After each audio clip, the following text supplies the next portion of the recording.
Salut les accro-foot comme moi, j'espère que vous allez bien. Un plaisir de vous retrouver sur cette vidéo. On va revenir sur la rencontre entre le Sénégal et la RDC Congo.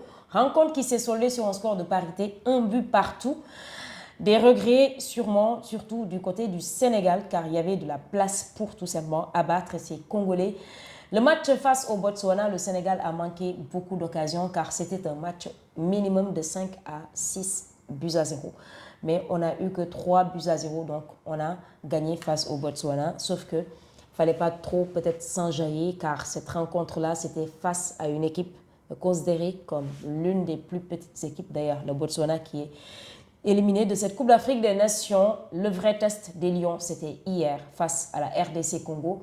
La RDC Congo que le Sénégal a tout simplement chicoté au stade des Martyrs. Et d'ailleurs, cet aspect-là qui revenait tout le temps avec les Congolais qui avaient un esprit revanchard, ce qui est tout à fait normal. Hier, pour moi, ils ont bien abordé leur match. En première période, c'était un bloc bas avec quelques occasions qu'ils se faisaient. Mais c'était un bloc bas. Et malgré ce bloc bas-là, le Sénégal quand même a pu se créer pas mal d'occasions. Dès la première ou deuxième minute de jeu, on avait la possibilité d'ouvrir le score. Nicolas Jackson et Ismaël Sarr ont raté minimum 3 occasions en première période. Et donc en deuxième période, les Congolais nous ont bien étudiés. Ils se sont dit clairement qu'on a la possibilité d'aller les chercher, on a la possibilité de se créer nos chances. Et c'est ce qu'ils ont fait en deuxième période. Pendant 20 à 25 minutes de jeu, ils ont posé beaucoup de problèmes aux Sénégalais, énormément de problèmes aux Sénégalais. Et après, ils ont eu tout simplement cette accélération, cette transition rapide. Et donc, le but de Bakambu, pour moi, c'est tout simplement une très belle combinaison. Donc, à la 61e minute de jeu, c'est la RDC Congo qui ouvre le score. Heureusement, action, réaction. Je pense que les Sénégalais ont eu la bonne réaction. Et Sadio Mané qui a fait un excellent match. Sadio, il fait une bonne canne pour le moment. Il fait vraiment une excellente canne. Sadio, hier, avant même de marquer son but, je le disais à côté de moi, c'est son match. C'est vraiment son match. Ce n'est que sur lui qu'on peut compter. Moi, je critique tout le temps Sadio Mané. Je dis que voilà, il a de l'âge. Il faut maintenant qu'on soit dans la gestion avec lui. Mais pour être honnête, ce que Sadio Mané montre depuis le début de cette CAN, on n'en est qu'à 2 journées. Mais ce qu'il montre en 2 journées, lui et Idrissa Gana Gueye, il n'y a pas un jeune de 25 ans ou 23 ans dans l'équipe qui le montre pour le moment. C'est eux qui portent cette équipe-là du Sénégal. Sur son côté, il a été virevoltant, il a cherché, il a essayé d'exploser. Malheureusement, les jambes, ça passe plus. Mais au moins, il a essayé. Il a tout essayé, Sadio. Défensivement surtout, ses replis défensifs était vraiment exemplaire hier, Sadio Mané. Il a fait un excellent match. C'est pas pour rien qu'il est tout simplement qu'il est élu homme du match. Donc à la 69e minute de jeu, suite à la réaction donc des Lions, c'est Sadio Mané qui va égaliser. Donc pour le Sénégal et la rencontre. Ce sont les 2 buts, je peux dire, donc de cette rencontre-là. Un but partout, mais des regrets. Énormément de regrets. Et ce manque d'efficacité devant les buts, c'est quelque chose qui risque vraiment de nous coûter très, très, très cher. Et il y a une responsabilité quand même. Les responsabilités sont partagées. Moi, la première responsabilité, c'est pour Pape Thiaw. Pour moi, Ismaël Sarr, il ne devait même pas revenir en deuxième période. Il fallait prendre ses responsabilités. Car on est dans une Coupe d'Afrique des Nations.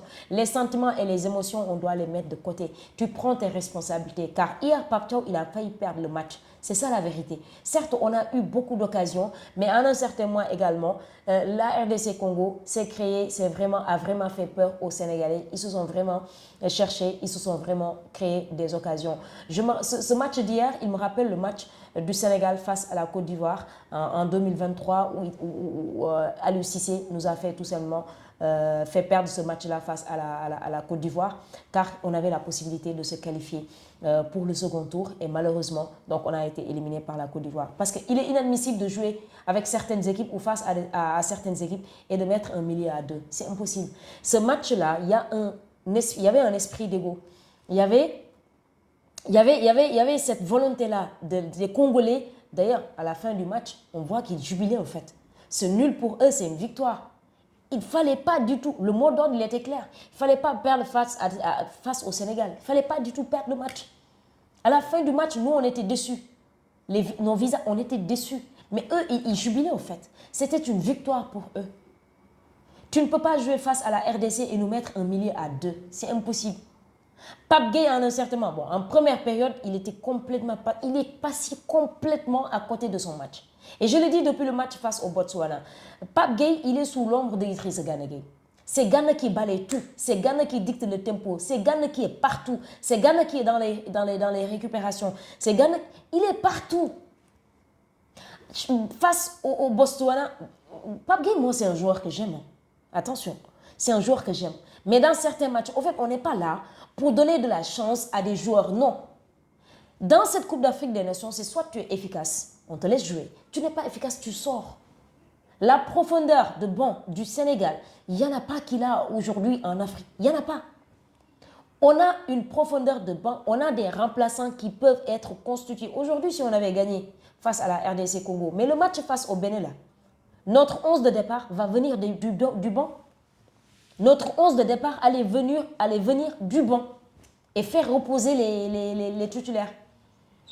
Mais on a tout gâté. Est-ce que là, Pape Thiaw va prendre le risque de mettre les remplaçants face au Bénin? Non. Il ne pourra pas prendre ce risque-là. Dans ce match-là, il fallait tout de suite action-réaction.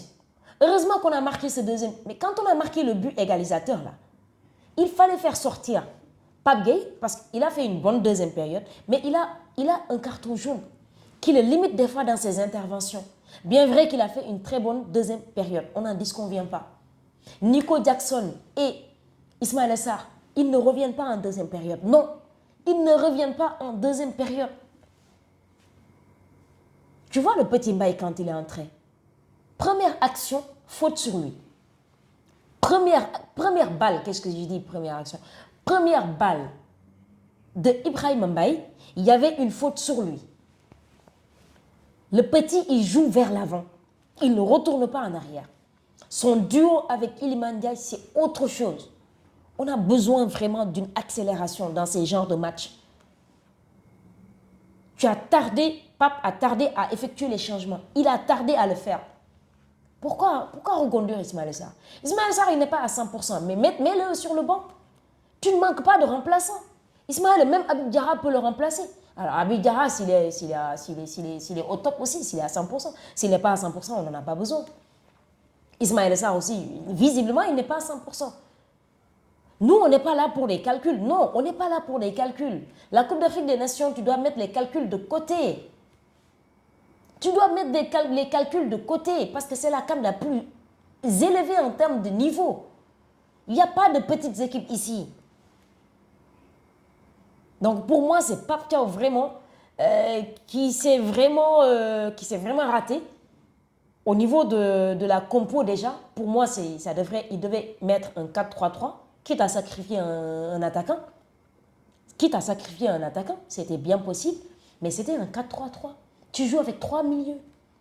Pape Gueye, Gana, Lamine Camara. Et tu as tous les choix. Comme on le dit, toutes les conditions sont réunies dans cette équipe du Sénégal. Mais bon.